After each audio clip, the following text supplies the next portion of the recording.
Señor, ¿cuántos son mis enemigos? ¿Cuántos los que se levantan contra mí? ¿Cuántos los que dicen de mí, ya no lo protege Dios? Pero tú, Señor, escudo protector, tú eres mi gloria, me haces salir vencedor. Clamo al Señor gritando, y Él me responde desde su monte santo. Puedo acostarme, dormir, despertar, porque el Señor me sostiene. No temo a esa multitud innumerable que me acorrala por todas partes. Levántate, Señor, protégeme, Dios mío, tú que golpeas a todos mis enemigos en la cara, tú que rompes los dientes de los malvados. Tú eres, Señor, nuestro protector. Descienda tu bendición sobre tu pueblo. El Salmo tercero está atribuido al rey David y evoca precisamente la aclamación ante Dios de alguna situación que le está provocando pena, angustia o que se siente en peligro. Por eso mismo clama a Dios para pedir ayuda. Y este salmo va a inaugurar en el Salterio la introducción de un género literario que se llama Lamentaciones privadas. Los temas centrales de este salmo serán la confianza en Dios, la experiencia de sentirse protegido por Dios y el ser escuchado por Dios.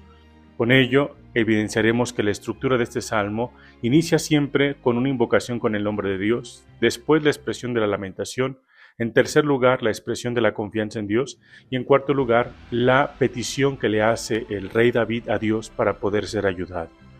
La certeza de que el rey David fue escuchado es precisamente la evocación de un sueño tranquilo en el versículo 6. Duerme y se despierta tranquilo porque sabe que el Señor lo respalda.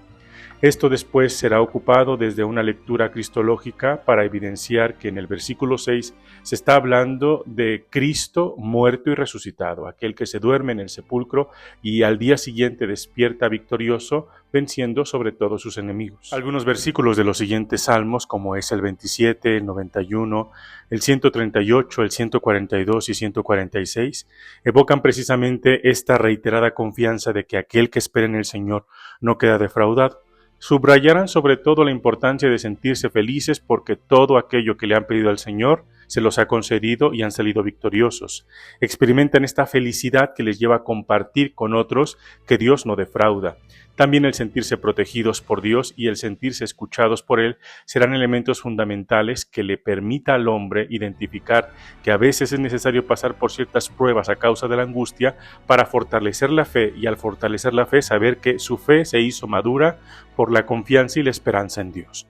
Te dejo los salmos por si quieres revisarlos para estudiarlos o meditarlos.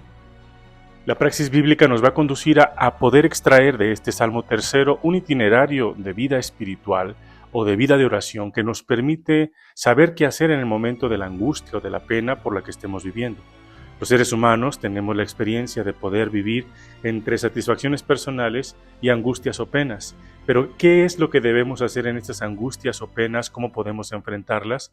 Pues el Salmo tercero nos va a dar la pauta, esperando que al explicarles pues pueda ser claro para saber de qué manera poder orar con esa pena y de esa manera sentirse respaldados por Dios y escuchados atentamente por la súplica que vas a poder expresarle directamente en la intimidad de la oración. La primera cosa que tendríamos que decir es que cuando nosotros tenemos una pena o una angustia, siempre vamos a buscar el parámetro de algo que esté más allá de lo humano, más allá de lo limitado, porque queremos salir de esa angustia, de esa crisis que nos provoca.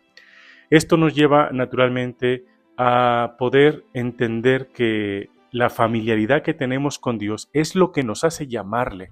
Por eso el Salmo tercero empieza con el nombre sagrado de Dios, con el nombre de Dios Yahvé. Y esto también nos relaciona a nosotros la intimidad que a veces tenemos con Él y que a veces también en nuestra oración personal tendemos a decirle a Dios, mi Señor, Padre misericordioso, mi Redentor, mi Salvador, mi deleite, porque hay una familiaridad que me permite entonces hablarle con toda franqueza y con toda tranquilidad, porque sé que me va a escuchar. Esta familiaridad me hace abrirme a la confianza que me va a conducir precisamente a saberme escuchado por Dios. En un segundo momento, después de haber invocado a Dios, aparecerá la necesidad de expresar la lamentación o la angustia o la pena que nos aflige. Por eso, de vital importancia, tener lucidez, conciencia de que podamos ponerle nombre y apellido a la situación que está provocando dolor o pena en nuestra vida. Entre mayor conciencia tengamos de eso, sabremos lo que tendremos que trabajar, cómo lo tendremos que enfrentar. De lo contrario, si solo me quedo con los efectos que me está provocando el dolor, entonces solamente voy a mitigar el dolor, pero no voy a sanar. Por eso, expresa abiertamente, con corazón transparente, la causa originante de esa pena y de esa angustia. En un tercer momento nos conduce a poder darnos cuenta que una vez que ya expresé mi lamentación, vendrá la necesidad de abrirme a la confianza en Dios, es decir, saber perfectamente que aquel al que le estoy hablando no me ha defraudado, está prestando atención. ¿Y por qué sé que no me ha defraudado? Porque otras veces lo he llamado, lo he invocado y me ha asistido. No me ha defraudado y permanece siempre fiel. Su lealtad es visible. Esto nos evidencia que no se trata de una espera pasiva, de un quietismo mientras Dios me responde, sino de una atención dinámica. Yo ya he puesto de mi parte, le comparto mi pesar y Dios pondrá de su parte para que juntos podamos librar ese malestar del que estamos padeciendo. Finalmente, el último elemento es la petición. El ser humano desde el fondo le habla a Dios y le cuenta lo que siente, lo que desea, lo que busca o lo que cree mejor para él.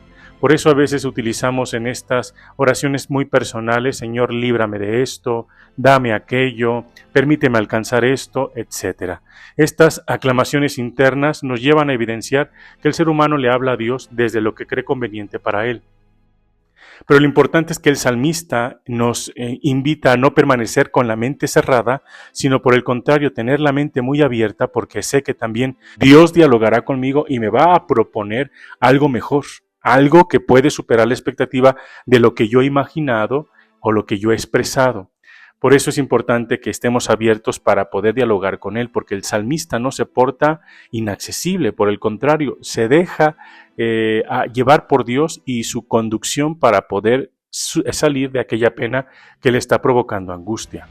Esto nos lleva reiteradamente a evocar que la confianza se da cuando yo sé perfectamente que le permito a Dios actuar libremente sin que yo le condicione el modo en como yo quiero verle actuar. Lo contrario a esto será la desconfianza y por eso me atreveré a decir, me abandonó, no me escucha, no existe y por lo tanto no creo en él.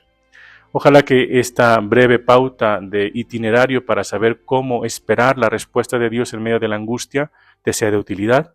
Medite este salmo de jueves a jueves con la finalidad de que te vayas adentrando a la riqueza que te ofrece el mismo salmo y si estás pasando por alguna angustia, pues clama a Dios, cuéntale bajo este itinerario, llámalo por su nombre, expresa la lamentación, confía en Él y está abierto a lo que el Señor quiera proponerte para poder superar la crisis en la que estás. Ten excelente día, que Dios te bendiga.